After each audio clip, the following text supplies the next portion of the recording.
This recording is from the ACA World Convention that was held virtually in April of 2020.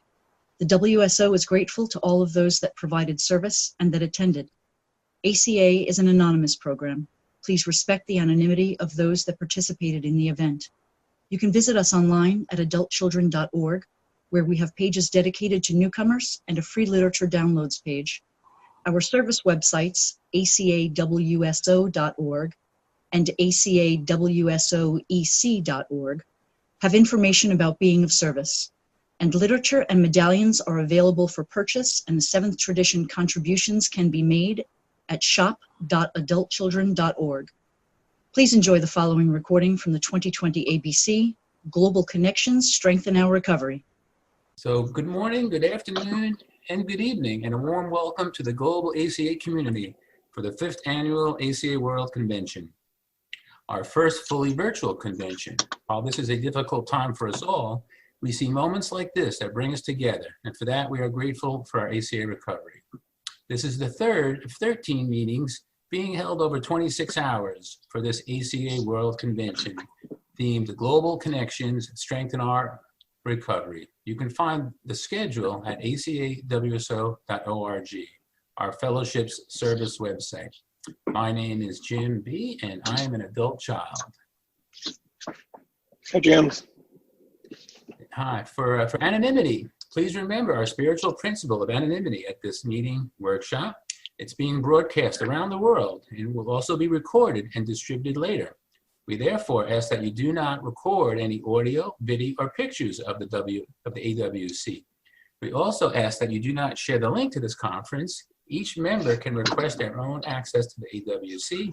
This is so that they can acknowledge our commitment to trying to protect personal anonymity of AWC attendees. During the meeting, one of the active speakers will be unmuted.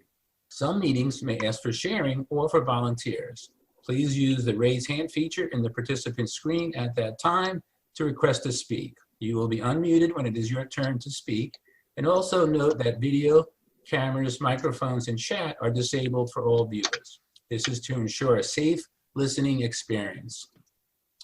Okay, so please join me in the opening of our meeting with the ACA Serenity Prayer in whatever language or way is best for you.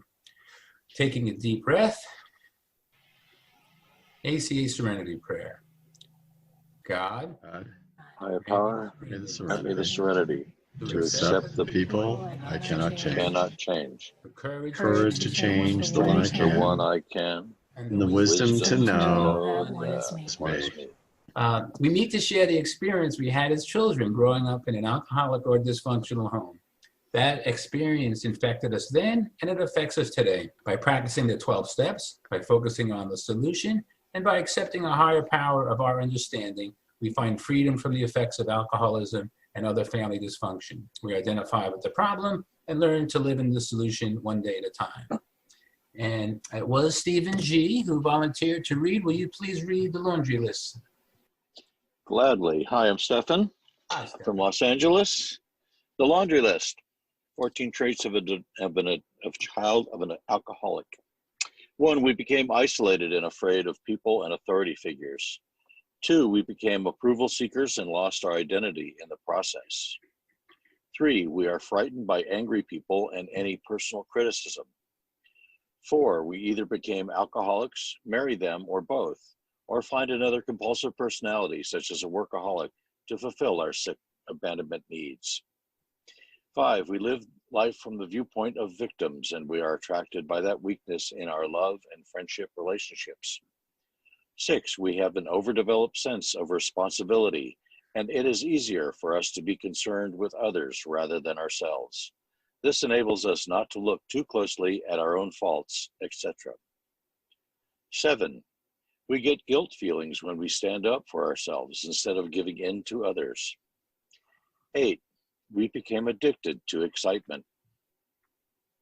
9, we confuse love and pity and tend to love people we can pity and rescue. 10, we have stuffed our feelings from our traumatic childhoods and have lost the ability to feel or express our feelings because it hurts so much. Denial. 11, we judge ourselves harshly and have a very low sense of self-esteem. 12, we are dependent personalities who are terrified of abandonment and will do anything to hold onto a relationship in order not to experience painful abandonment feelings. Hold on, my thumb moved. Experience painful, which we receive from living with sick people who were never there emotionally for us. 13, alcoholism is a family disease, and we became para-alcoholics and took on the characteristics of that disease, even though we did not pick up the drink. And 14, para-alcoholics are reactors rather than actors. Thank you. Thank you, Stefan. And now we have Maria M. We'll be unmuting you, Maria, and if you could read the solution. Sure. Okay, my name is Maria. I'm an adult child. The solution. The solution is to become your own loving parent. As ACA became a safe place for you, you will find freedom to express all the hurts and fears you have kept inside and to free yourself from the shame and blame that are carryovers from the past. You will become an adult who is imprisoned no longer by childhood reactions. You will recover the child within you, learning to accept and love yourself. The healing begins when we risk moving out of isolation. Feelings and buried memories will return. By gradually releasing the burden of unexpressed grief, we slowly move out of the past. We learn to reparent ourselves with gentleness, humor, and love. This process allows us to see our biological parents.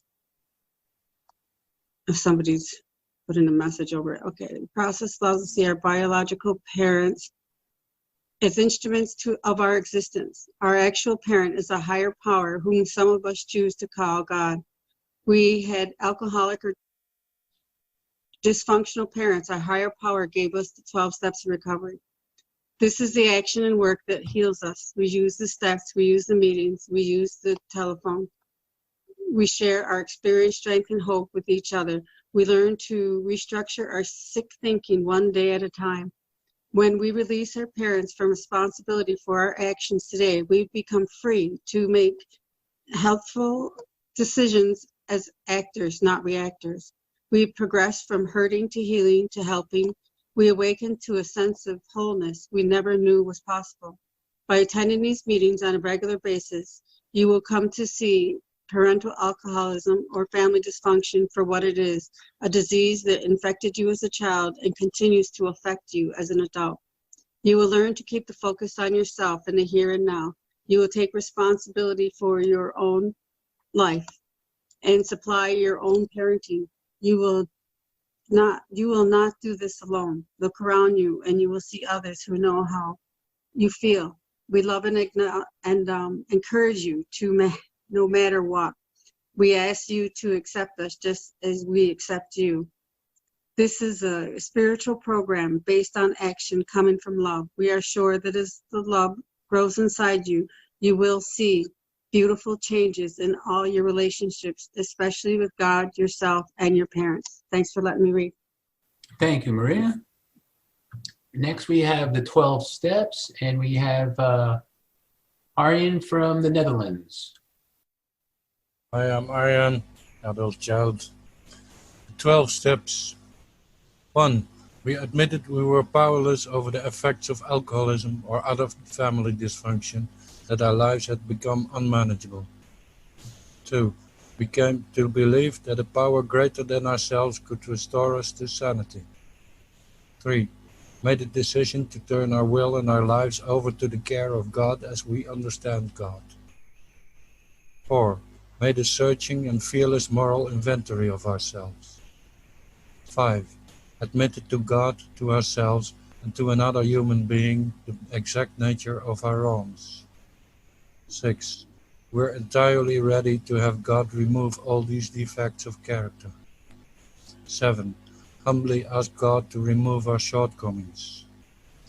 8. Made a list of all persons we had harmed and became willing to make amends to them all. 9. Made direct amends to such people wherever possible, except when to do so would injure them or others. 10. Continued to take personal inventory, and when we were wrong, promptly admitted it. 11. sought through prayer and meditation to improve our conscious contact with God as we understand God, praying only for knowledge of God's will for us and the power to carry that out. 12. Having had a spiritual awakening as a result of these steps, we try to carry this message to others who still suffer and to practice these principles in all our affairs. Thank you. Thank you, Arin. And now we have Nanda S. to read the 12 traditions.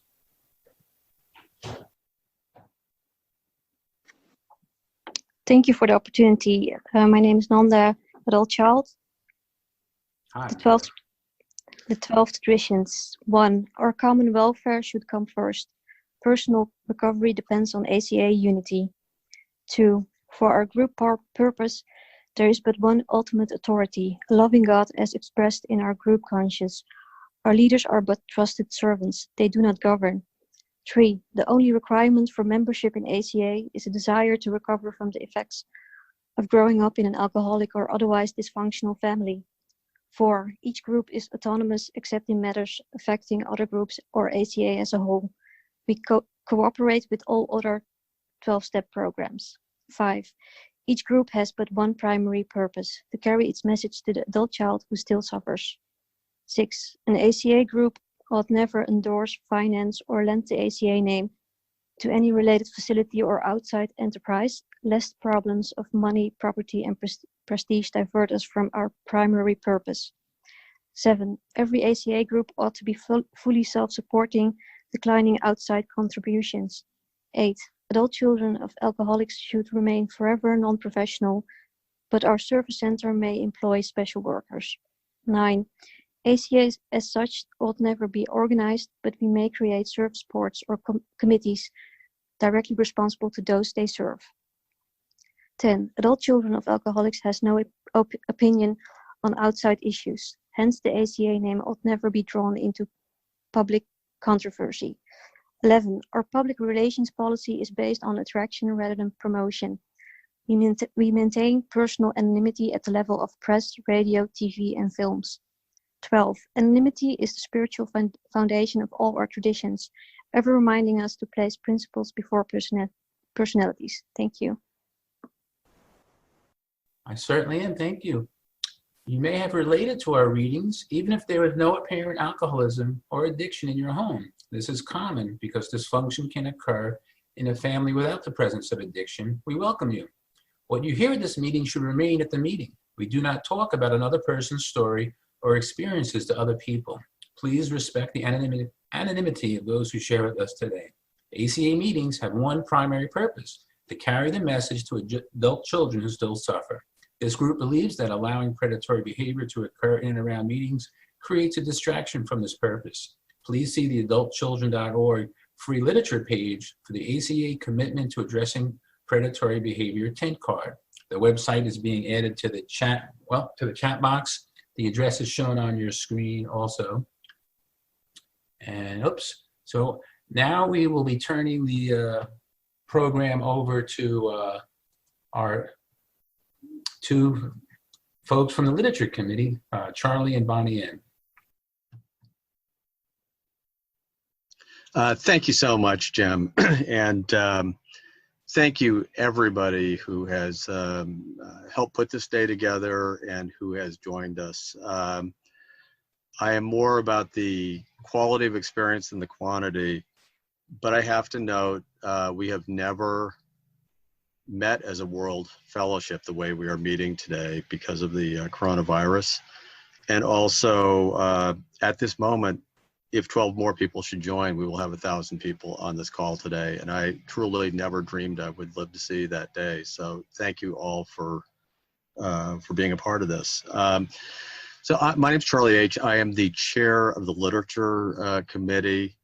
And the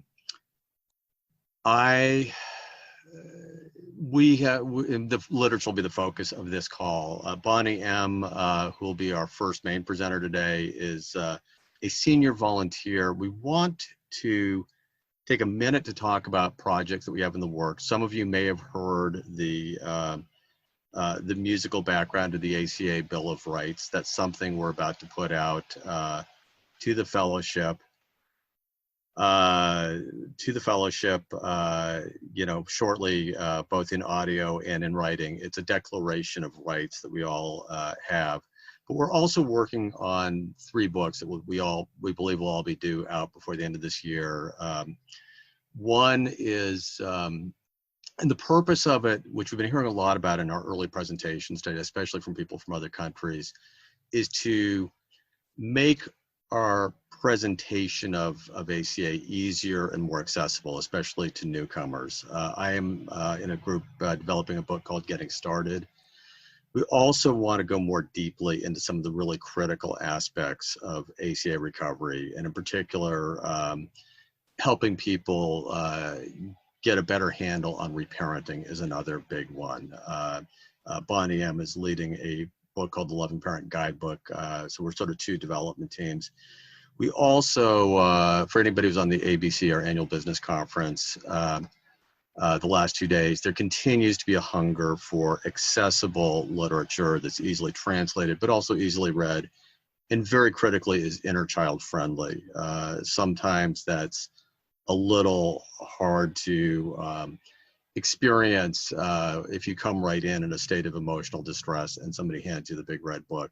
It's got amazing information, but sometimes it's not necessarily the easiest first starter text. So we wanted to share where we're going with that today.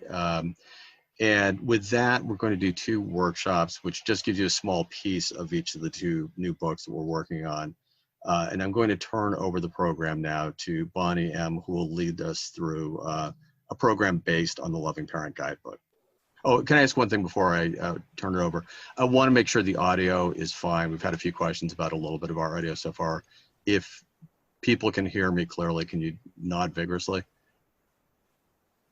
Okay, I see one vigorous nod. That works for me. So with that, I will turn it over to Bonnie M.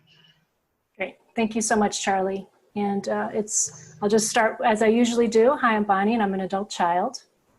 Hi, Bonnie. And it's really good to be here. It's my birthday today, so my little girl is super excited to get to share some stuff from the Loving Parent Guidebook with everybody. It's all inner child friendly, so really happy to be here.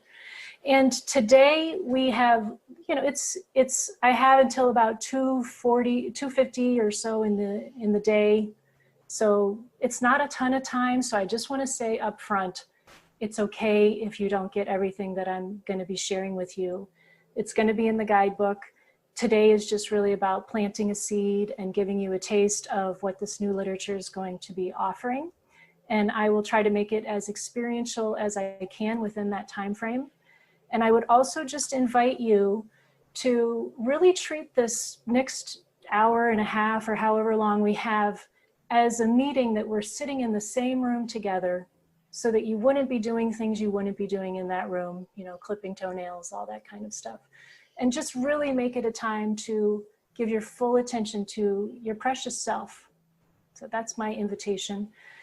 And I also, just briefly before I start the slideshow, which maybe I'll start the slideshow now, share my screen with you all. Hopefully you're seeing, it says from critical parent to loving parent. That's kind of the focus today. This presentation is based on what's going to be in the guidebook. It's just a short sliver of it. But, when I started ACA 5 years ago, I came into an area and I was so blessed to have lots of reparenting around me, people talking about the inner child and the loving parent. It was just mind-blowing. And even within that, there were still a lot of people who didn't have practical tools. So when it came time in 2016 for us to offer something as a ballot proposal, I was sitting in my business meeting and they said, anybody have any ideas? And it came to me of, I'd been seeing this need and starting to share a particular tool for reparenting. And I said, what about a loving parent guidebook?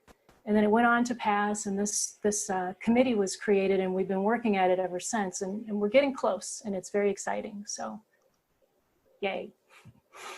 Okay. Just walk us through. Okay, when I started ACA, I had already done a lot of intense meditation practice, like long retreats, 3 months, 2 months, lots of personal development work. And so I was very aware of having a critical parent, but I did not know how bonded I was to it.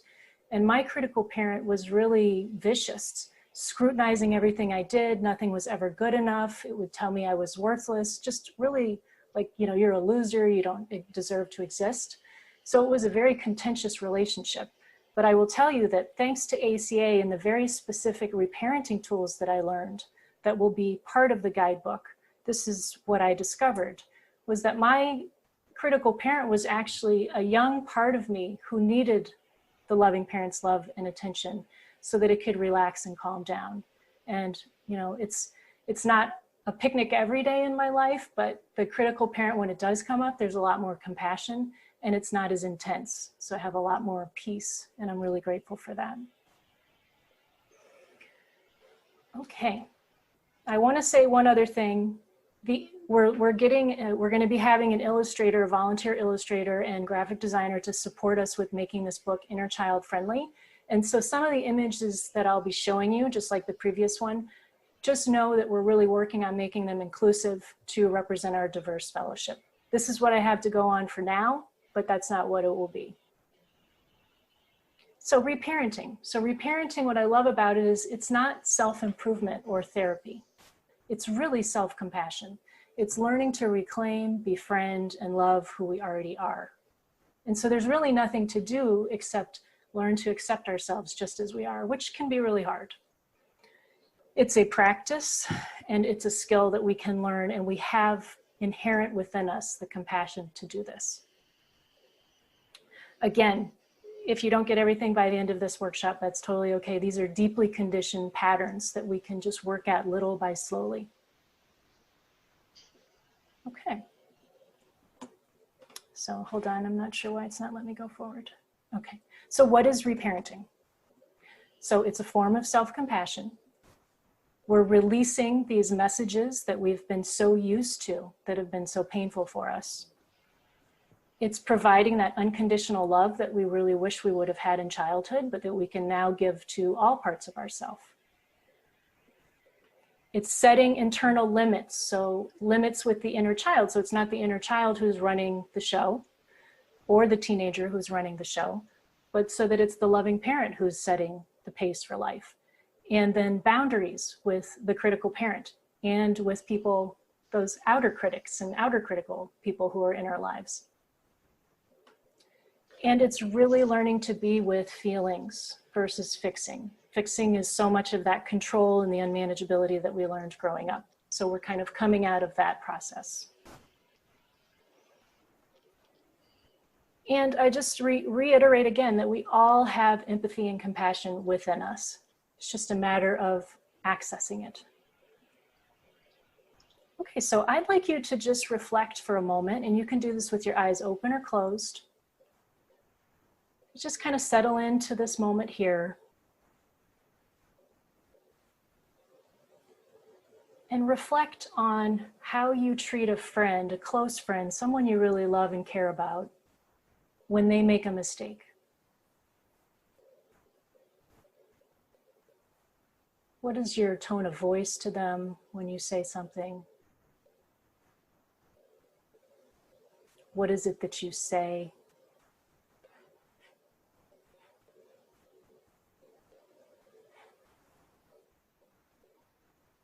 What's your body language? You know, how do you feel toward them?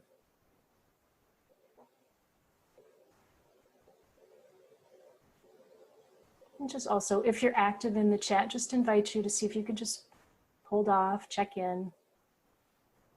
This is our chance to be with ourselves.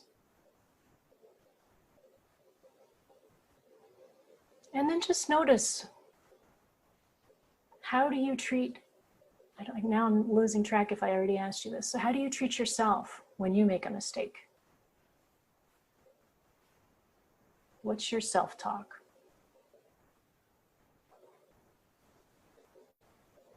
How do you feel towards yourself when you make a supposed mistake? So invite you, if you'd like to share in the chat, what's the difference that you notice between how you treat a friend, somebody you care about, and how you treat yourself in that situation. And if a couple people would like to come on the audio and share for like a minute or less, then just raise your hand. And then you'll be unmuted by one of our hosts. I'll just say a few things that I'm seeing in the chat. More judgmental of myself. We treat others better than ourselves. Some people are saying they remain present, calm, more compassionate with others. Diane, are you ready to share? Thank you all for being here, and thank you for this workshop. I'm just so excited about it. What it brings up for me now today is something I've been in the program for a long time. So I've changed. I think before I was a lot more critical, self-critical. And because I was so self-critical of myself, I was very judgmental if somebody else made a mistake. What's changing now is that I'm a lot less self-critical, and as a consequence, I'm not so critical of others. I see things more as a developmental process. Like I'm learning, I'm learning as I experiment with different situations. So anyway, it's been a process. Thank you. Thank you. Thanks for sharing that. Now let's hear from one more person, and then we'll move to the next stage too, because in my timing, I didn't factor in the beginning reading. So I want to make sure I can give you more of a taste here. Okay, Susan, are you ready to share? Okay. We're talking about the difference between talking. The difference, yeah, how you treat yourself versus other people. I'm much, much harder on myself. But I've been in the program for a while, and I'm learning how to pause or reach out to another person. Yeah. Can you hear me? Yeah, that's Okay. great. Yeah. Which helps break the spiral of shaming myself and beating up on myself, basically. Yeah. So others, I mean, I can be quick to jump in and try to tell my husband how to drive the car, stuff like that, which is a kind of a panic thing. But in general, yeah, yeah. Thanks for letting me share. Sure. Thank you, Susan. Yeah. So a lot of us, and myself included, before ACA, I'm sure a lot of us have experienced that it can be the critical parent who is in the seat. So when we make a mistake and we're harsh toward ourselves, it's that critical voice that takes over. And it might be not even a voice, it might be the physical feeling and sensation of constriction, or images, or different ways the critical parent shows up. But when the critical parent is in the seat, or the inner child is in the seat, life can be unmanageable. Our loving parent gets pushed out. As you can see in this image, there's an armchair with a critical parent inside, fighting with the inner child, and then the loving parent is behind. So we need to make space for that loving parent to get back in the seat. So just a little experiment for you to come along with me in is just take a moment now, and with your eyes open or closed, whatever feels comfortable, just notice, sense into that part of you who is or has been in the past judgmental, critical, controlling, maybe demanding perfection or telling you you don't feel that bad.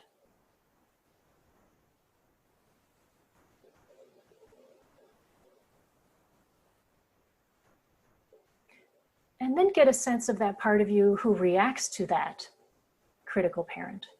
Maybe it's fear or anger or wanting to fight.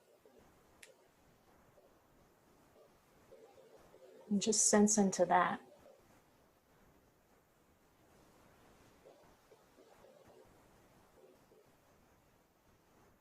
And then notice what part of, what in you notices both of those, both the critical parent and the part who reacts to the critical parent.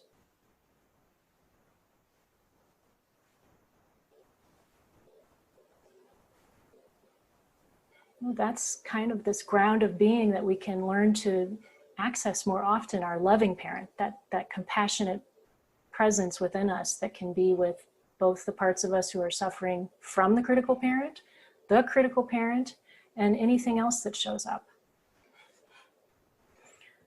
So the critical parent, even though it might seem counterintuitive, and I know for some of us it seems impossible, to think that the critical parent actually does have a positive intent for us in most instances. So for instance, it may want to protect you from judgment or rejection. So like it might say to me like, hey, don't give a workshop with 1,000 people attending. Like you might mess up and look bad. Don't do that. You're not prepared for that yet. Or, it wants me to get outside approval. So make sure I behave in an appropriate manner. It wants to prevent damage to these younger parts of myself who have already maybe been hurt or not been seen. So like, let's not let them get out there and be seen. If it judges me first, maybe the judgments that come from other people won't hurt so much. This is kind of the logic of the critical parent. And maybe it wants to keep me from being like a parent. So if I was neglected as a child and I'm not paying attention to myself enough and I'm out there busy working with other people, it might judge me so that I pay attention to myself. This is all just really things to explore for yourself. So the critical parent has a positive intent, but that doesn't mean it uses effective strategies. And indeed, it can be harmful, these messages, and they can wound the inner child within us. So loving parents do need to step up and protect. So one thing that somebody I appreciate in the program says is the critical parent has their heart in the right place, but they just don't have the skills for today. These things worked in childhood, but not today. And it attempts to control our behavior so that we avoid this abandonment that it thinks we're still at risk of experiencing. It doesn't realize necessarily that we're adults now. Okay, so how do we deal with this critical parent? First thing I did in my process was I learned to recognize, oh, that's the critical parent, not believe it so much, and then turn my attention away to my inner child. And so here I'd like to just include how we can use the steps. Steps 1 through 3 are steps I do on a regular basis. Step 1, wow, this is unmanageable. I'm powerless over my critical parent arising. I'm fighting it, I want to get rid of it, or I'm believing it. That's not manageable. So, powerless. Step 2, I want to be restored to clarity, to sanity, to a compassionate relationship to myself. And I might not believe that's possible. I might not even know who I'm talking to or what I'm talking to right now, but I want to believe that it's possible. And then step 3, oh, please help me bring in this loving parent, this kindness and compassion to myself, and have more clarity. I need help, reaching out to my fellowship, doing whatever it is that you do in step 3. Okay, internal boundary. That's one of the first things. That's this turning away. Like, I'm not going to listen to what the critical parent is saying. I'm not going to repeat to everybody in my circle what it's saying to me. It's just what we practice grows stronger. So I'm not going to do that. I'm going to turn that away. I'm going to have an internal boundary that says, no, I'm not entertaining that. And then having a boundary with the critical parent itself. Thank you for sharing. Thank you for worrying about me. I've got this. And it doesn't need to come across as hateful. We can have it be just a gentle message, just as we would people in our lives, like, not now. It's okay, I've got this. Thank you for worrying. You can stop judging, please. And then lastly, I'm going to just check the time to see if I have time to do this. I'll give you just a quick taste. This is a longer meditation that's in the guidebook, but here's a quick taste of it. Okay, and as I read this guided meditation, I'll be asking you at the end to chat a little bit about what your experience is like doing this. So just invite you again, whatever way feels comfortable for you to settle in this moment. So one way we can deal with the critical parent is to invite them in to sit down and have a rest. you know, trying to control is tiring. So we can let them know it's like, it's okay, you can relax. And this gentle approach diminishes its power versus fighting with it. It can transform into a supportive role, but eventually, but in the beginning, a boundary might be just what you need. Like, just give your loving parents some space to get stronger. So we'll do a guided meditation now. Part of you may say, like, no way, I do not want to do this. I don't want to be compassionate with the critical parent. And that makes sense. The critical parent can be harmful. But usually the part who is resisting or reacting to the critical parent is a different part of us. It's not the loving parent. So we can have compassion for both. So with your eyes open or closed, just take a moment to settle in and feel your breath or the sounds that are naturally happening. And if you choose your breath, just pay attention to the breath where it feels most comfortable to you.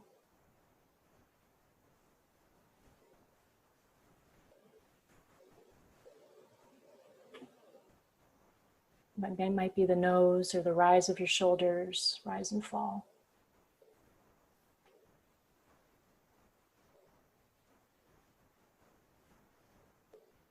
So is the critical parent, in your experience, a harsh voice?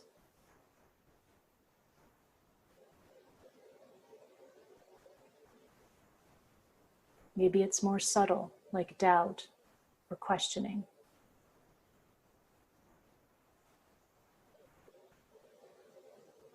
Or a feeling or image. Or maybe it's not clear, like a cloudy sky.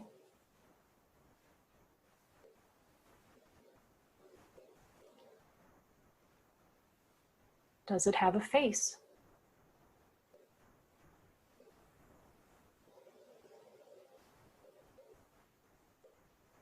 What is it wearing?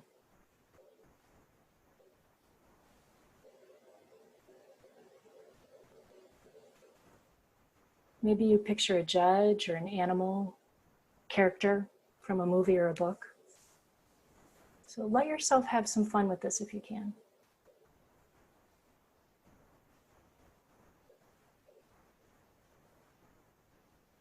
So what name seems to fit your critical parent? And it might even tell you what it wants to be called.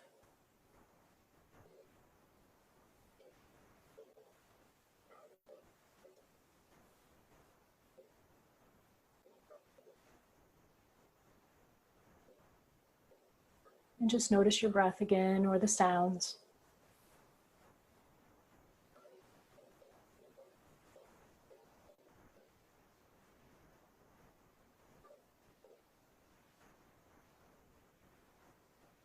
Actively imagine thanking your critical parent for worrying about you. I'm an adult. I can handle things now. I'm learning how to care for the inner child. You can relax.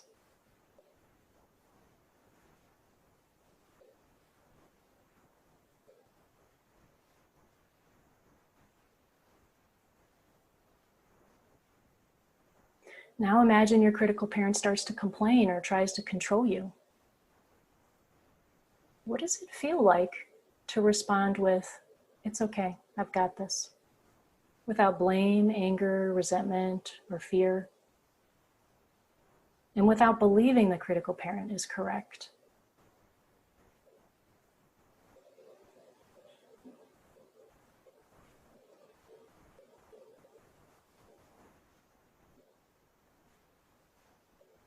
And how does believing your critical parent affect you?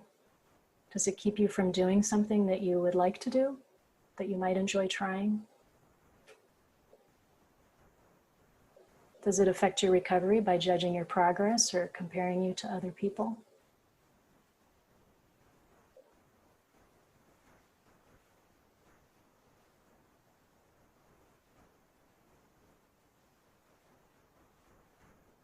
It can be hard sometimes to bring up the critical parent. Many of us dislike it, and there's many parts inside of us who dislike it.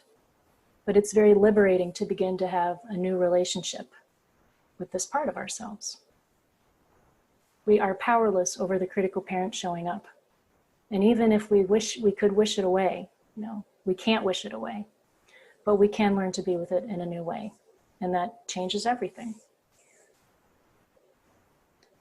So thank you everybody for trying that out. I just invite you to open your eyes or lift your gaze. And in the chat, if you would share, what did you learn or experience during that guided process we just did? What was it like to be with your critical parent in that way, to have that kind of guiding? And also hear from a couple of you. And if you would keep your shares to a minute or less, that would be really helpful to have more people share. And also talking about this process. What was it like in this process?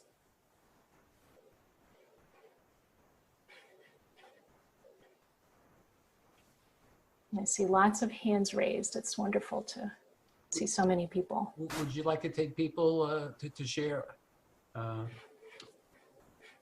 Yes. Okay, well, we've got Lindsay H. on the top of the queue. Can you share, Lindsay? She shows as muted still for me. And we're not able to unmute her, so we're going to go down to Diane. Gotcha, I've got it. Okay, And let's also make sure, if you've already shared, please let the space be for someone who hasn't shared yet. Go ahead, Lindsay. Thank you. Sorry, Jim. I just want to thank you for this. This is just fantastic. And what I noticed in the guided meditation is that instead of just saying, oh, the bully's here, or the bullies here telling me what are all the things that I can never do, the things that I might not even notice are my critical parent. I can just, instead of getting afraid or reacting, I can just say, thank you, I've got this. And that's what I very much appreciated. And I named my addiction Cruella de Vil, as in Cruella de Vil of 101 Dalmatians. And my critical parent shows up as the same name. So that was also very helpful as well. Thank you so much. Thank you, Lindsay, for sharing that. I'm really happy to hear that. My critical parent used to show up as a crow on my shoulder. So that's why I put animal in there, because it can appear in many ways. Great. And is it possible to pick someone who's from outside the US? I'd love to see if we could have. Look for someone who has identified themselves as outside the US. Martin from Denmark. Hi, Martin. Hello, can you hear me? Yes. Welcome. Yes, please share, Martin. We heard you, but not anymore.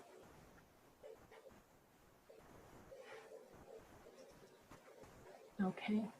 We've got Marcus from Zurich.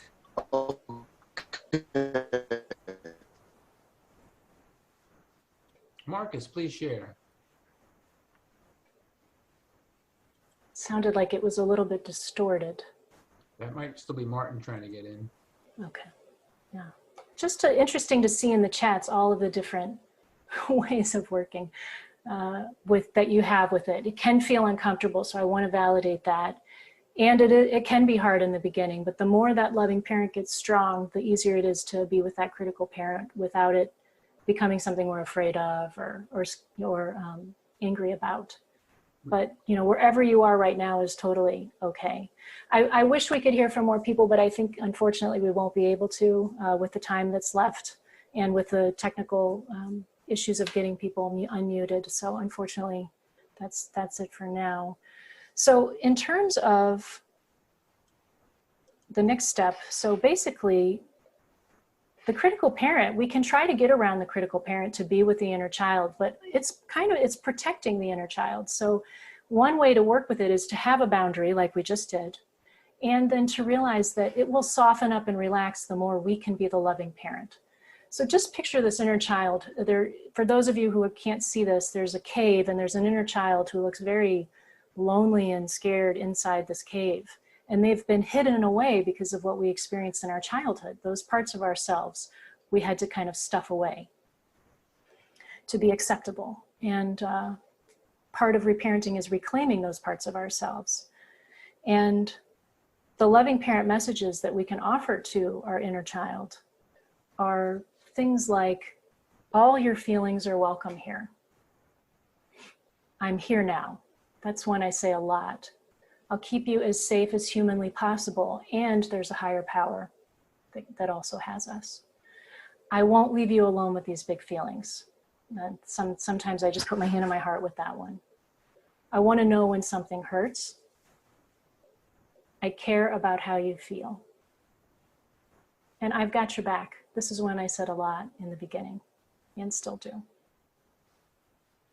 So just one thing I would invite you to do after this workshop is take some affirmations from that you can just write down for yourself. They could be messages that are inspired from what you see here, things you might have seen in the chat earlier that other people were sharing, and just offer them to yourselves in silence, you know, like in the direct form to you as the inner child. Things like, I'll keep you safe.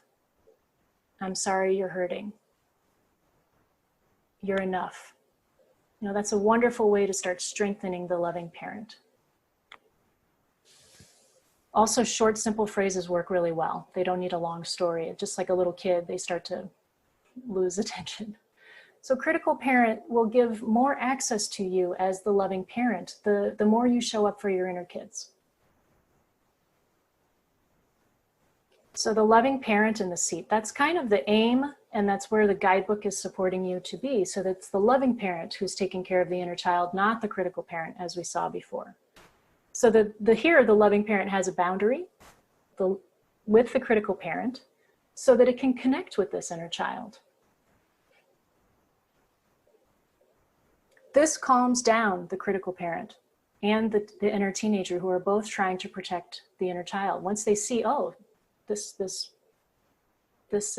being is being taken care of, I can relax. And eventually, this was my experience, the loving parent can take care of the inner child on one side and then be curious about the critical parent. You know, when the critical parent starts ruminating, repeating, you start hearing the same thing. It's like, what are you trying to protect me from? Okay, you can relax, I've got this. That's not an issue today. And I would just share briefly my story with my critical parent is, you know, it took a few years in program of really actively working. But I have experienced enormous relief with my critical parent where I feel a lot of tenderness and compassion. And it turned out to be like this little boy named Bob, he's Bob the Builder. And it's just so strange to me, but it's kind of the miracle of this program is he appeared one day to me and was like saying this stuff. And I just had the space to say, what is it that you're so worried about? And he just, basically, I had this moment where I could see that that was me as an 8 or 9-year-old, worried about my mother, trying to get her to do something to get us off of the situation that we were in with my stepdad, which was really unmanageable. And that desperation, and I could see that that was turned in toward me by my critical parent, who was this young child. And I started crying when I realized that connection. And my critical parent was terrified I was going to get rid of it. You know, like, don't get rid of me. I'm not doing an important job. And so I was able to have enough of the loving parent in the seat to say, like, no, let's get you a new job. What would you rather do? So now it kind of hangs out in this imaginary treehouse in my system where all my inner kids live. And he sits on the roof and watches and makes sure that if there's anything he needs to let me know about, he lets me know about. So I see if there's anything else I want to say to you before we open it up to, I think we'll probably need to turn it right over to Charlie, but the idea and possibility of the guidebook is that the loving parent can hold both the inner child, the inner teenager, and the critical parent with the same compassion, clarity, and love as any other part of ourselves, and can have the firmness of boundaries to protect everybody inside. And this, I just love this cartoon, which is, you know, the inner child is so terrified of abandonment. And to keep showing up as the loving parent, even if we don't feel like we're doing a very good job at it, really builds that trust and helps them relax and helps the whole system calm down, our whole inner family. So thank you. I wish we had hours to spend together, but I am doing 2 more reparenting check-ins, which is a process you can learn and practice on May 8th. You can find out more at the Loving Parent Guidebook page at https://www.acawso.org, and then look for guidebook page. So thank you, everybody. Bonnie, this is Charlie. Can I ask you to actually keep it going and take a couple of questions? I think there's a desire for people to reach out and ask you. Sure.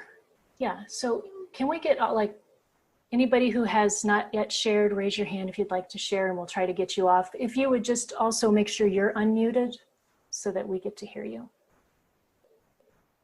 Okay, we're going to try with Diane H.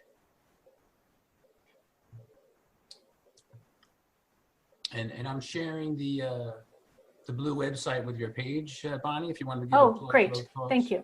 Yes. And Diane, did we hear from you earlier? I thought we heard from you. Yes, you did, Bonnie. Okay. So thank you. Yes, I'm going to actually ask you to hold off and let someone take that space if you're willing. Okay, we got Beryl is next. Please share, Beryl. Oh, sorry, I put my hand up to read the promises or one of the readings before. So maybe if you're willing, Jim, is there some way to unraise all the hands, and if you'd like to share or have a question on this process that we just did, then we'll know you're ready. Okay. Okay, we're going to go down to Jude. Please share, Jude. Hello. Hi, Jude. Hi. So thank you, Bonnie. It's very helpful, but I was struggling I'm kind of new to this, and I was struggling very, very hard with listening and being compassionate towards my critical parent, who is actually my whole family. I grew up with 5 drunk brothers, a drunk father, and an very absent mother. And when you talk all about this, being able to say stuff like, it's okay, don't worry, I can take care of myself. Yeah. All that comes up for me is I'm very, very, very sad and very angry. And how could none of you love me? How could none of you care about me? How could all of you be putting me in such danger? And I was so scared. And I loved them. I loved them so much, but they never loved me back. And I cannot have any compassion for them or love for them or fit them in those holding hands that you showed on the pictures. Oh, I don't think I had any holding hands, but I think I know what you're talking about. So first, I just want to validate that this is a stretch. This is definitely a stretch. And also those feelings that you connected with, the pain and the sadness, that's definitely, my understanding is that's the inner child. That's the pain that we experienced. And that's the pain that needs to be loved and taken care of. And one thing just to clarify for people, I hope I didn't give the impression that you should be listening to the critical parent. That's when I'm saying turn away. We have a boundary, but rather than having a battle and fighting with the critical parent, we can just simply have a boundary and recognize like, oh, okay, maybe for you, thank you doesn't work, so it's not now. Or no, I need you to stop. So whatever that is, and to hold out the possibility that eventually that could be possible. And if it never is possible, that's okay too. And just to honor that your experience is what matters. And it sounds like strengthening that loving parent to take care of that inner child who's just so hurting at what wasn't possible in childhood and the pain that she did receive. So thank you, Beryl. You want to take one more share from Carmela? Sure. Hi, thank you so much for being here. I'm Carmela. I'm an adult child. I'm newer, and just so excited that I can actually have a parent. I never really had a parent, so now that I can learn how to be my own parent, I'm so excited because it's all I've ever wanted. And like, this is just like, I thought I killed my inner child. I'm pretty sure I thought she was dead for a long time. I just thought I'd so much addiction and so much drugs and alcohol and all that. I thought she was gone forever, and she's showing up all the time now. And every time I show up at an ACA meeting, she shows up, and it's just, I thought I hated kids. And now I'm like, wow, this little girl is blowing me away. So I'm just so excited to learn how to do this, and I just wanted to thank you so much for all of this. You're welcome. Thank you, and thank you for sharing your experience. It's such a beautiful journey, and I'm glad you're on the path. Maybe we'll hear one more person. Unless Charlie, I'm thinking that might be good for you. One more. Okay. Maybe this, if Bonnie, if you take one more, and Jim, I'm going to start trying to do the screen share. So if people want to do one more question for Bonnie, that would be great. I think we've got Barbie. Hi, this is Barbie, ACA. Hi, Barbie. Hi, thank you so much. I'm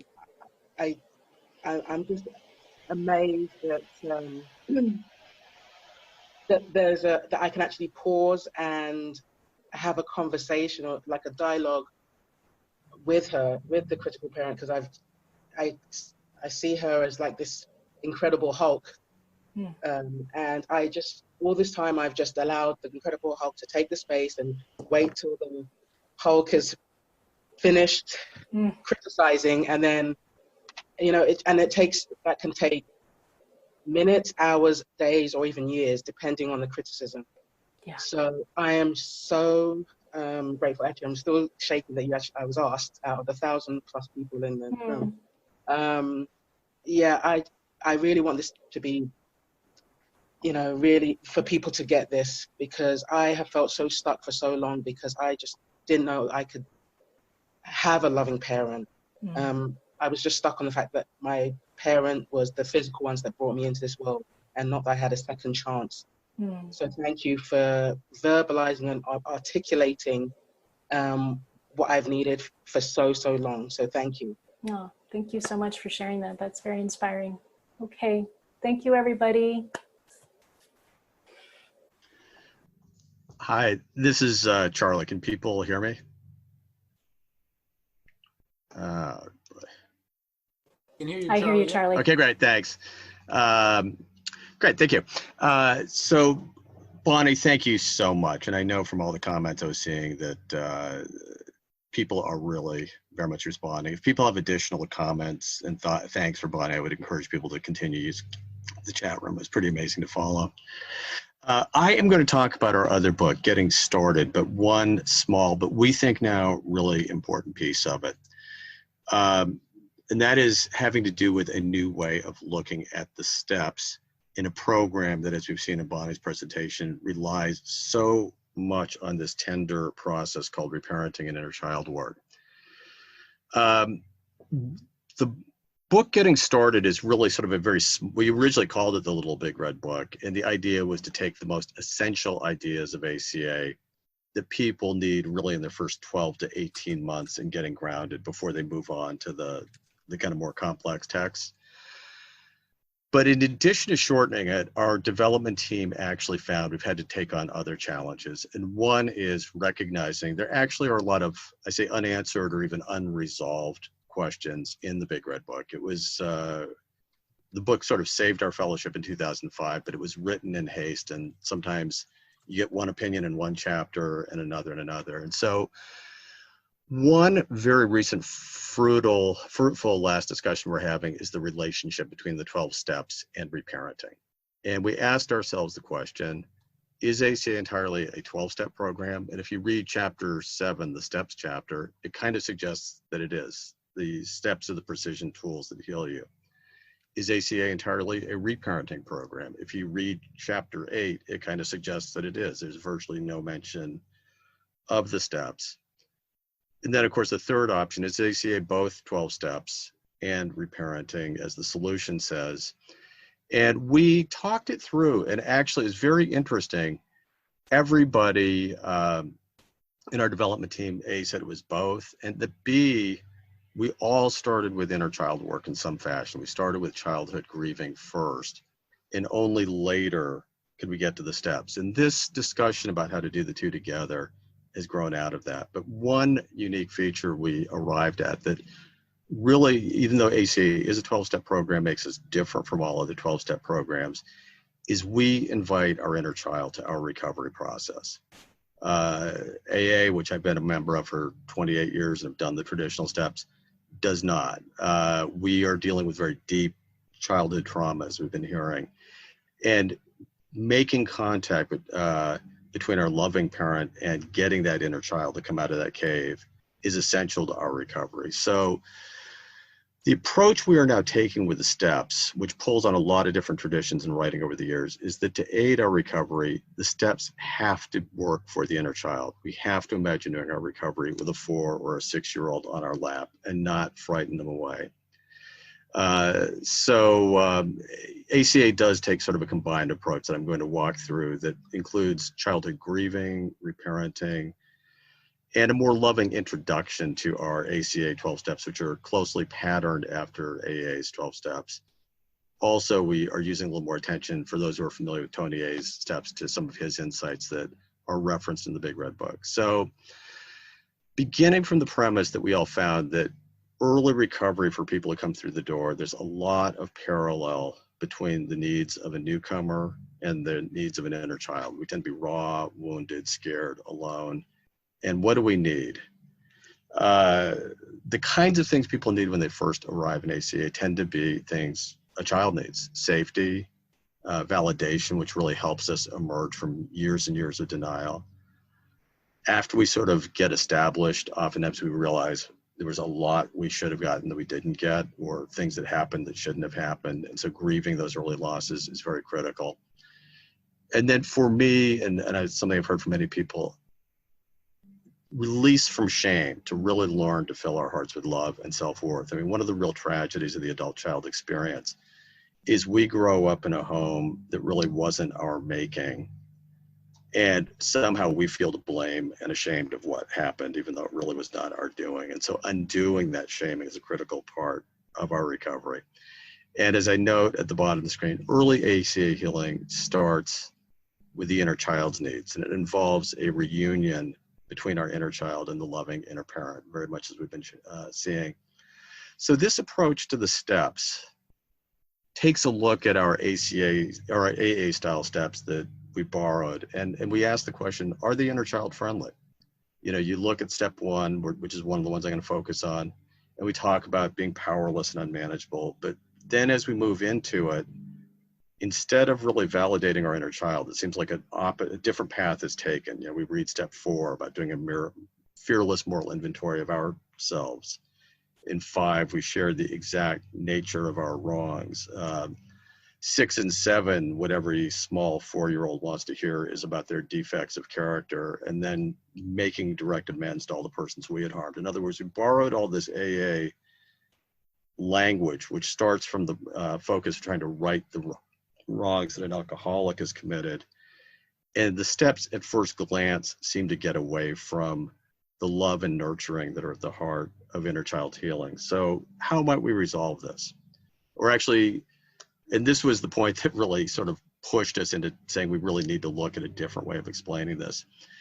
It's what I call the step 8 and 9 dilemma.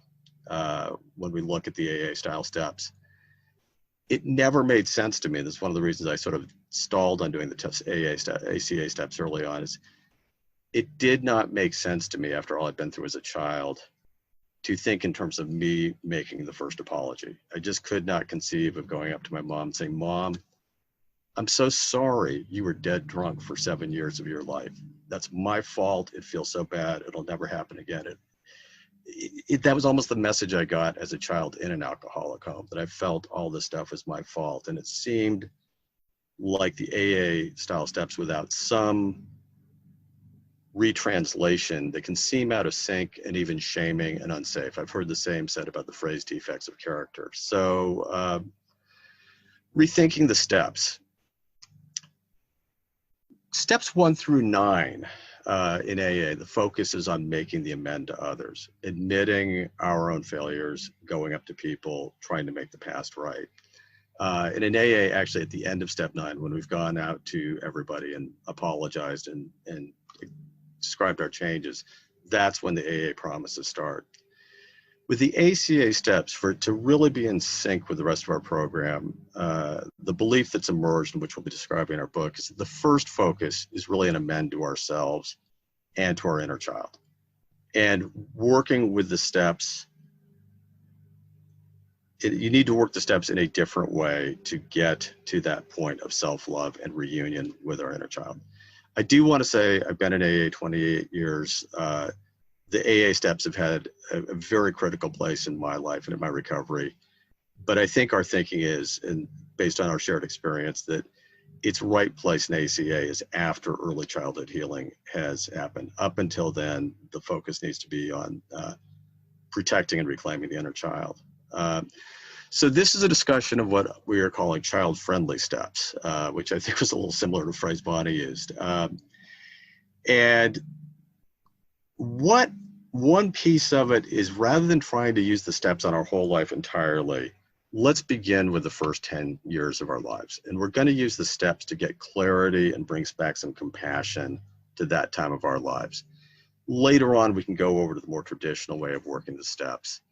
But this is where we start. And I'd like to ask people to take just a couple of minutes, take a breath, close your eyes. Well, actually, don't close your eyes quite yet. We're going to start by imagining your child as the beginning place of this way of doing the steps. This is me. This is actually me, not as a 3-year-old, as we often have shown these pictures, but me right about the time I was 10. Certainly the last time anybody was ever going to get me in a crew cut and a bow tie for a family portrait. But the reason I pulled this one out is it helps me be in a place of really looking at who I was as a child after a lot of hurts had happened. By the time I was 10, my family had really collapsed. We'd gone through some real trauma, whereas we had no violence when I was younger, a lot of violence, a lot of anger. And by the time I was 10, I had moved to California. And this was really the beginning of about 22 years of me being completely dissociated until I got into ACA. But what I can tell looking into this picture even then was I was still a good child. I really was trying to just get by living a child's life in a home where that was not possible. So I'd like people to close your eyes for a second and imagine your own child. Imagine the town and the home you were in, kind of at whatever part of your childhood you'd like to revisit, whether you were 4 or 6 or 8. But take a minute to think of your neighborhood. Maybe come down the street, look across the front yard or the front door of your home. And where I would like you to find your child, to look for the child who you were, is wherever that child found safety. Maybe somewhere inside the house, up in the room, your room, maybe downstairs watching the TV, maybe not in the house at all. I used to love to walk in the woods near where I lived. But go find your child where he or she got safe. Just come walking up, see what they're doing, reflect on what it was that child did to find a little safety. Just be there and watch. And I want you to reflect for a minute on really how good that child is, how that child wants safety. I want you to reflect on how much that child deserves and needs to be loved.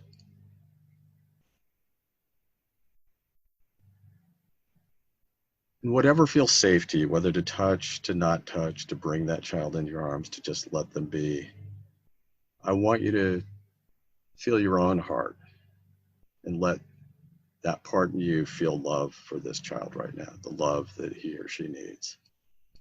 And just be there for a minute.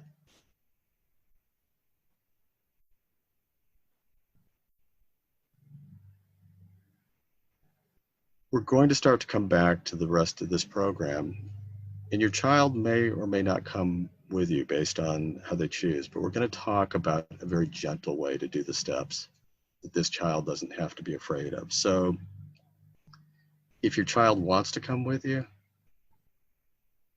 let them know they'll be safe, that you'll be loving them and caring for them. If they want to stay where they are and play, that's the most wonderful thing. I do that with my inner child a lot. Let them play, but then let them know you'll be back to visit.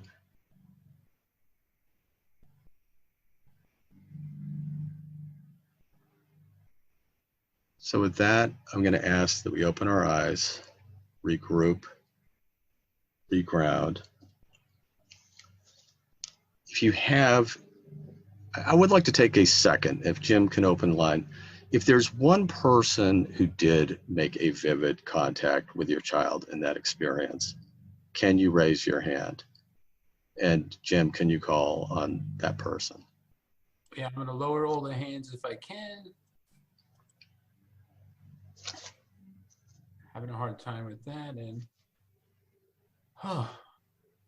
let's see, we've got Duncan. Let's see if I can get Duncan. Duncan B. Can you share? You got me? Yes. Thank you. I was up in a tree. I always had a tree that was my safe place. I went to the tree. I was in Virginia. I was up in the tree. I've done this as an adult since I've been in recovery, gone up to the top of a tree with children and revisited this whole experience. It's amazing. And I love this about the steps. I know about a version of the steps that is a victim-based version of the steps that we have on our intergroup website. This is great stuff. Thank you. Thank you, Duncan. And anybody else, if you would like to share on the chat channel what you experienced, I would love to see it. So I did this so we can be in a different space than we usually are when we think about the steps. And I'm going to very quickly buzz through, because it takes a surprisingly small amount of time, how the steps suddenly change when we are now using it, not for our whole lives, not for the wrongs we've done later on as we become adults ourselves, but just for who we were when we were 2, 4, 6, 8, 10. Because it changes a lot. With the AA style, step 1, we're powerless. It comes from the place of we're powerless over our own addictions and compulsions and dysfunction and all the chaos we've caused by that. Now, that was also true in my adult life too. But a childhood-focused step 1, the one that looks just at my first 10 years, asks the question, what was I powerless over then? And it's very different. And I think many would agree, I was powerless over my family. I could have had a very happy childhood, except my family was in the throes of alcoholism and anger and just a place simply not friendly to children. A place that made me feel ashamed and devalued very quickly. And it gives us an insight. It's an insight of compassion, which Bonnie talked about earlier. As a child, I was powerless over my family. What happened wasn't my fault or my inner child's fault. I've been doing this 34 years, and I realized when I worked these steps in this spirit, it gave me a completely different result than all the years I've been working with the steps. So we're going to pass over 2 and 3 and go to 4. Again, when I say made a searching and fearless moral inventory of myself, that does not scream out inner child to me. I don't typically sit in front of the movie with my 6-year-old and say, let's do a moral inventory tonight, Charlie. It's very foreign.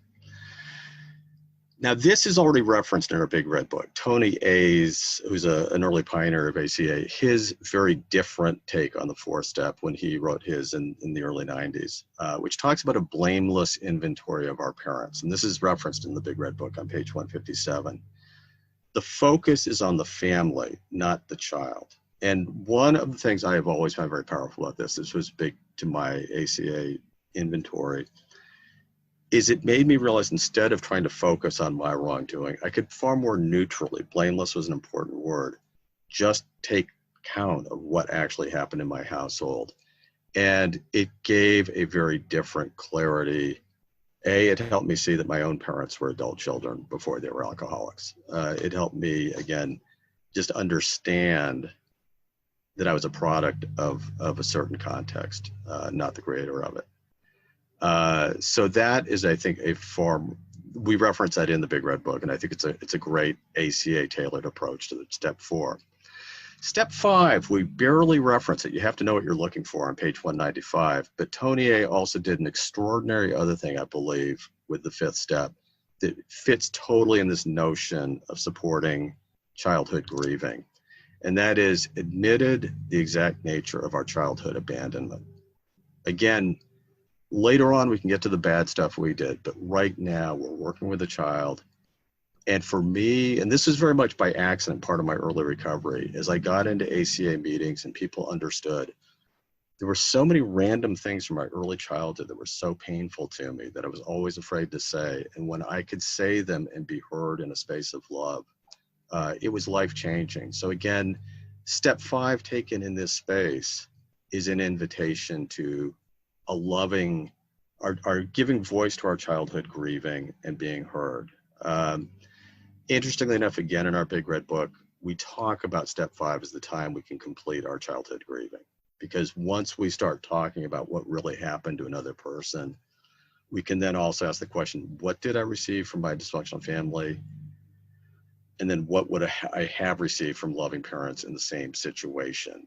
This is a great way, this looking and sharing our own abandonment, of getting in touch with our child's hurts. That child we just spent a few minutes with, it's something where as a loving parent, we can really be with them and validate they didn't deserve what they got.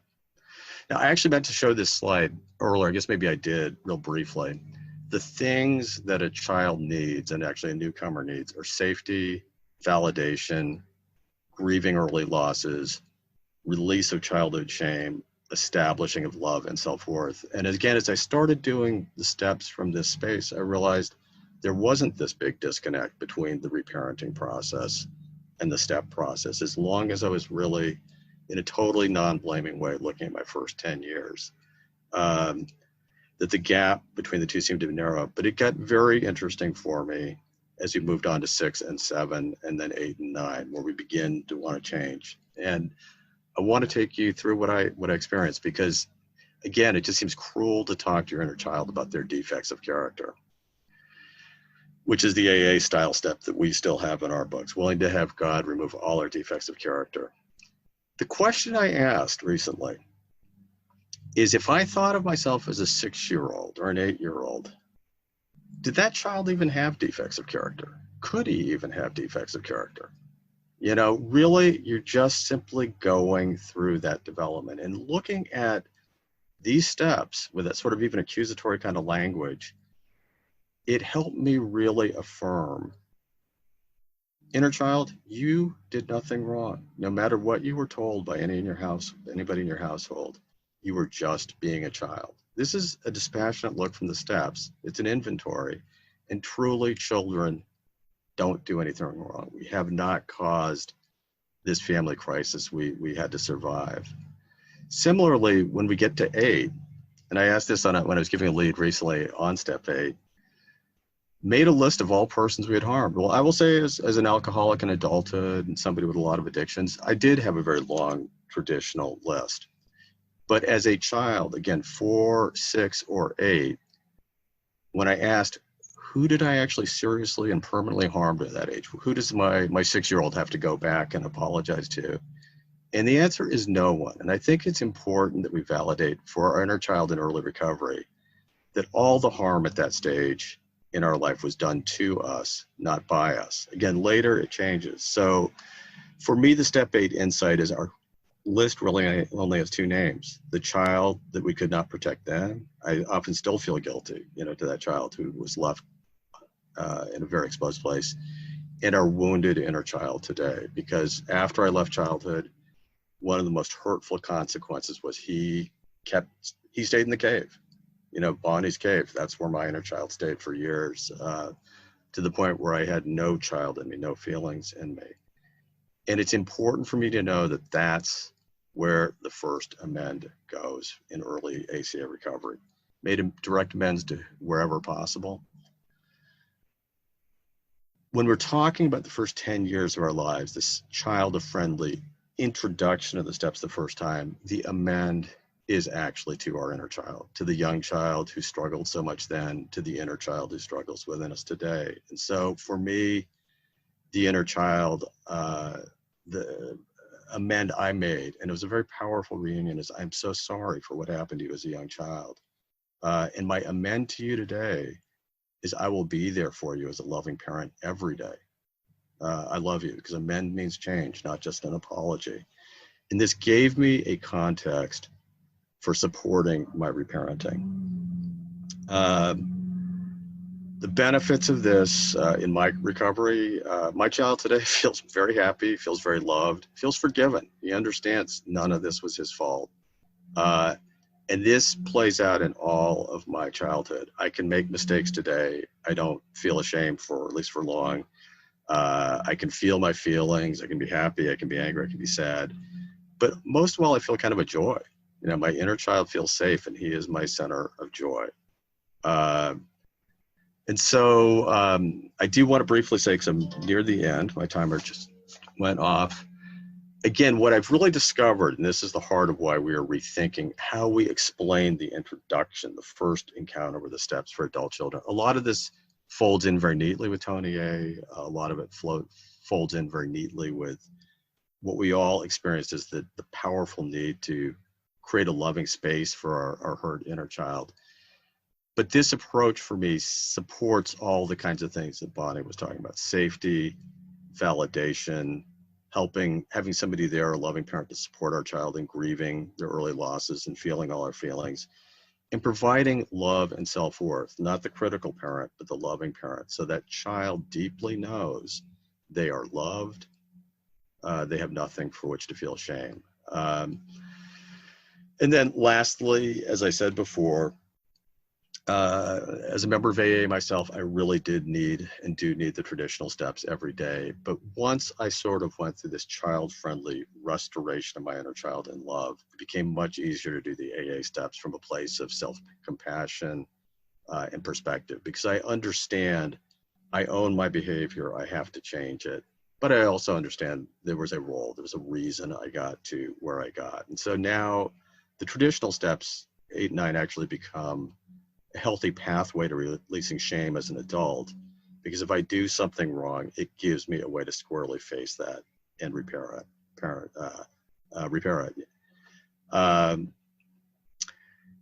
And then it really also, this way of going from the childhood first introduction to the steps, a reconnection and reparenting child together doing that, and then eventually moving into the more adult focused steps as I move further into recovery.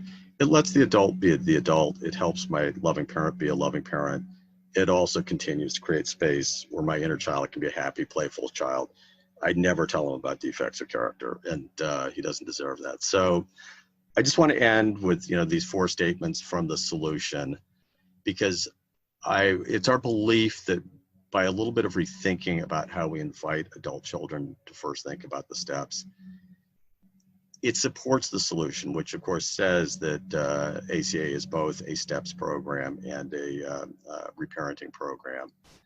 When we do the loving steps first, the adult steps later, we do become an adult who's imprisoned no longer by childhood reactions.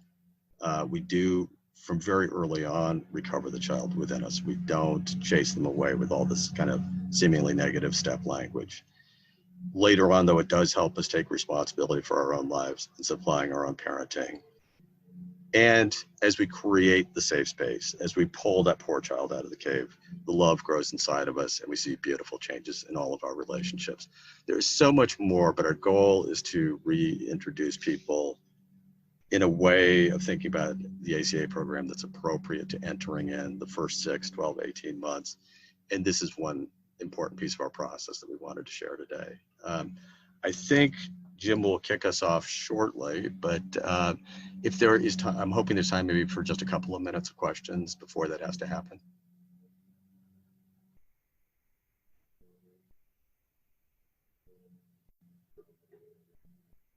Yeah, Charlie, why don't we close the session and then we can take some questions? That would be great. Absolutely. Totally understood. So as they say in Vegas, I'll be here all of 20 minutes, I guess, after this program is over. I would like to give Bonnie one last chance to also say goodbye to the group. But thank you so much for being here. Yeah. Thank you, Charlie. That was really powerful. I could see from the comments that a lot of people are connecting with that. So thank you so much for sharing that. It's very exciting to think about that coming out. And just really good to be here with you all. Absolutely. Thank you. Jim, it's all yours again. Thank you. Okay, thank you. Yeah, so just a few announcements to wrap up today's session, and we will need a speaker, a reader for the promises. So Bonnie does have a number of sessions coming up, so here's the link to that. Loving Parent Guidebook can be found at our service website, acawso.org, and also a reminder about ACA 7th Tradition, which states that every ACA group ought to be fully self-supporting, declining outside contributions. There's a link to make a contribution at WSO's website, as well as information on our PayPal account and a Venmo account. And we also have MP3s available for sale at shop.adultchildren.org. Our next workshop is at 4 p.m., half hour from now, 4 p.m. Eastern, and that's a traditions workshop. So please stick around as we do our virtual trip around the ACA world. And as stated, we're going to ask someone to read the promises. I have Mike N. from London. I'm going to bring you in and see if you're willing to read the promises. Are you there, Mike? Yes, I'm here. Can you hear me? Yes, great. Thank you. Okay. Yes.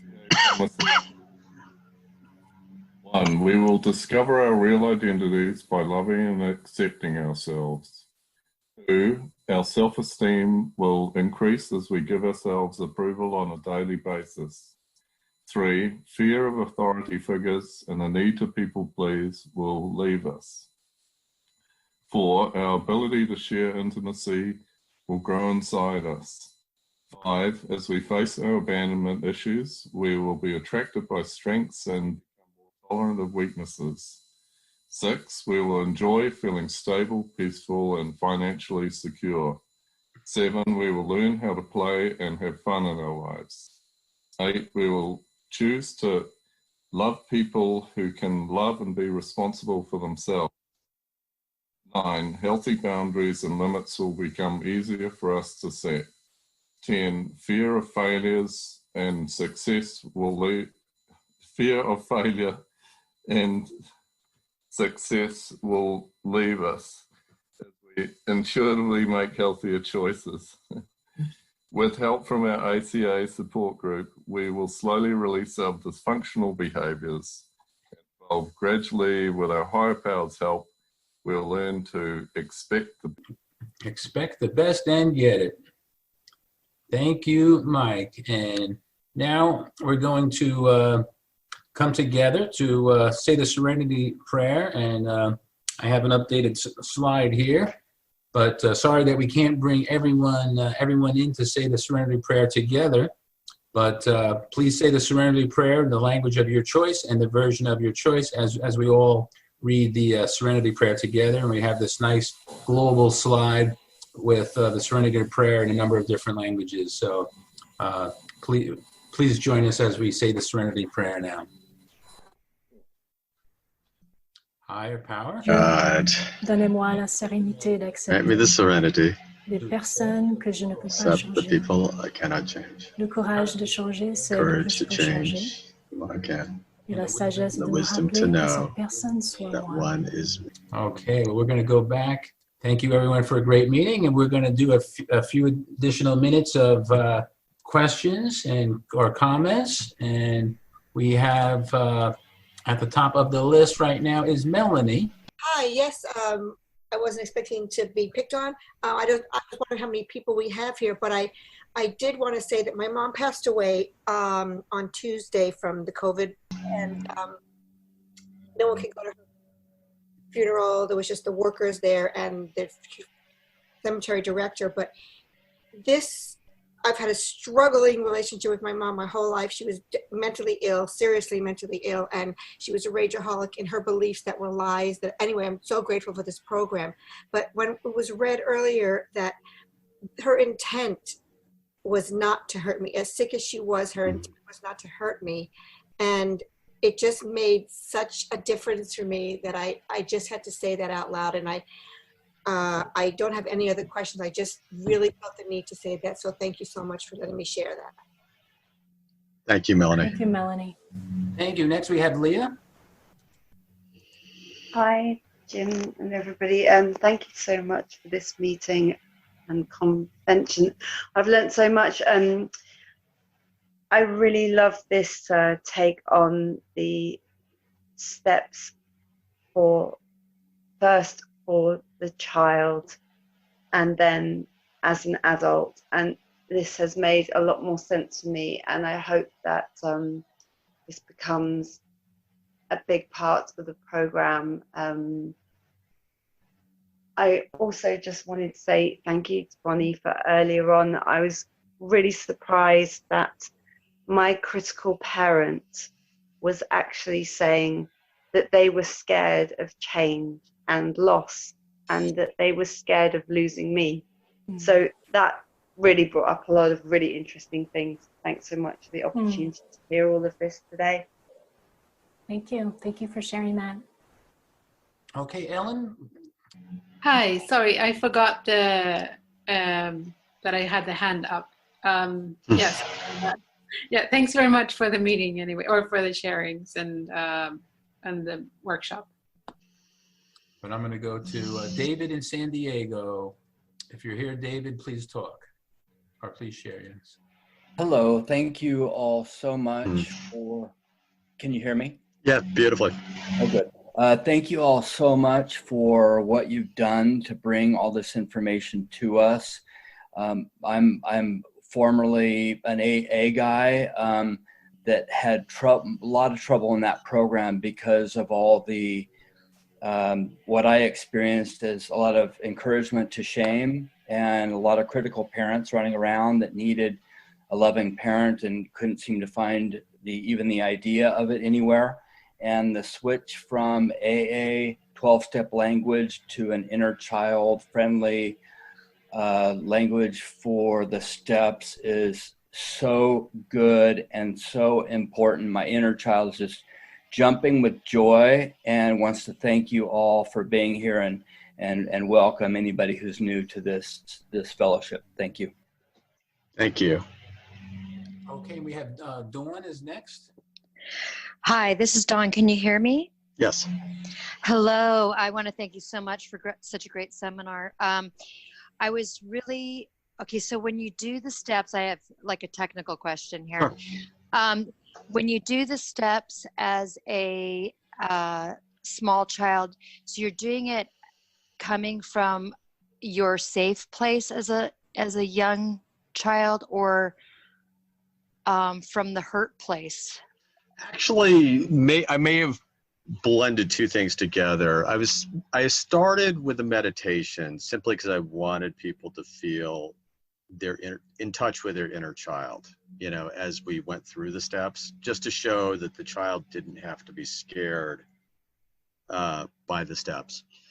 And so I think of really the person who begins doing the steps is our adult and especially our loving parent, you know, but what I was talking about, Dawn, was instead of trying to look at our whole lives all at once in the steps, early on, let's just look at the first 10 years of our lives.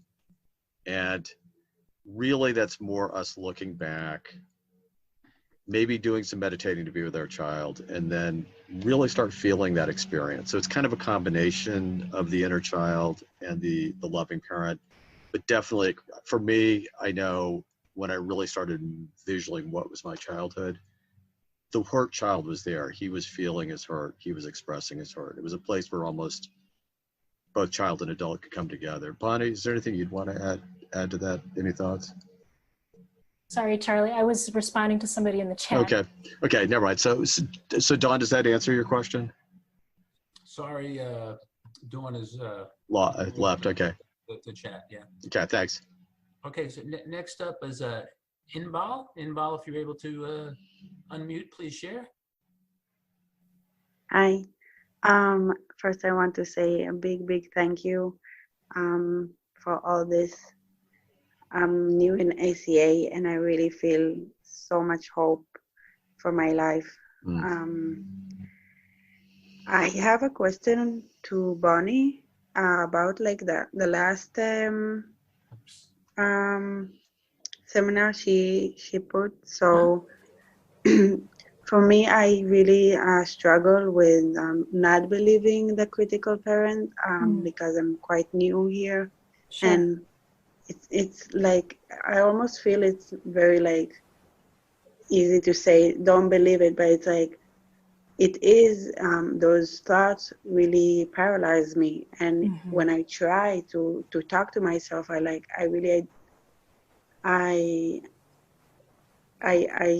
struggle to like find what is the true or the safe thing for me to do, because I'm like trapped inside of it. Yes, I hear you. So yeah. Yeah, well, thank you for sharing that. I think you're probably not alone. I'm sure a lot of us can relate to what you're saying.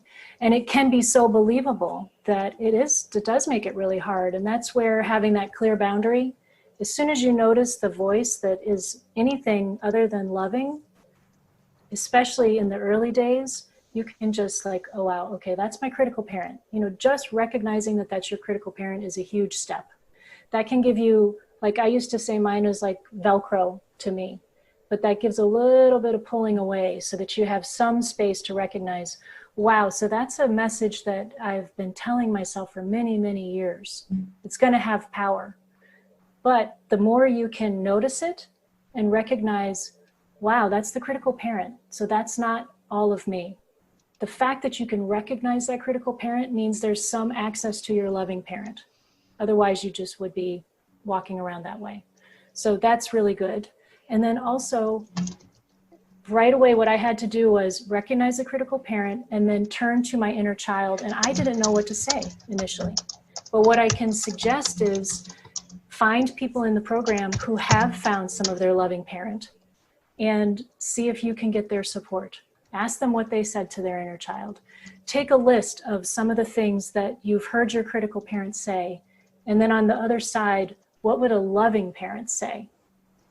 You just start to make that translation, like we're learning a new language. So it's just to be gentle with yourself. Sometimes, you know, I will listen to my distorted thinking and my critical parent and go down for the count. And then I need to call my sponsor. I need to call my ACA counselor. So I think you're experiencing something that we have all experienced at some point, and it will get better. Okay, I did have Nadia A from London unmuted, if you're able to share. Oh, hi. Yes, thank you very much, Charlie, and thank you very much, Bonnie, and thank you very much for giving me an opportunity to speak. I'm too dysregulated at the moment to ask a question, but I just wanted to thank Charlie for that meditation. It really, because whenever I struggled with meditating, I'm very new in ACA, but that little exercise brought me, whenever something like that is asked of me, I'm just thinking, oh, I don't have a safe place. I don't have a safe place. My childhood was exceptionally abusive and frightening. And whenever I'm asked to return to that place, it's scary. But I did manage to connect with an inner child and find a place where she felt safe just for a moment. and it's really encouraging. One other thing I'd say, because I've spent some time in not just this session, but the one that Charlie, you were in earlier, and there were people from all around the world, and it is the most grateful I have felt. I struggle with gratitude because, again, this is something that was tarnished by my childhood upbringing, the concept of it. But I do feel today exceptionally lucky to belong to such a great community and the fellowship that is full of warmth and love. And this probably, I mean, I'm really glad that I made an effort to join because this is probably the most hopeful I've felt in a very long time. So thank you. And I just want to say, for me, over the years, hope is incredibly important. It is the second step because there are it's easy to feel lonely and discouraged, but knowing, I mean, we actually had 1,100 people together on this call. We are not alone, and knowing that, getting to meetings, finding people who can be our allies in recovery is all just huge for getting us through the tough days. But thank you very much.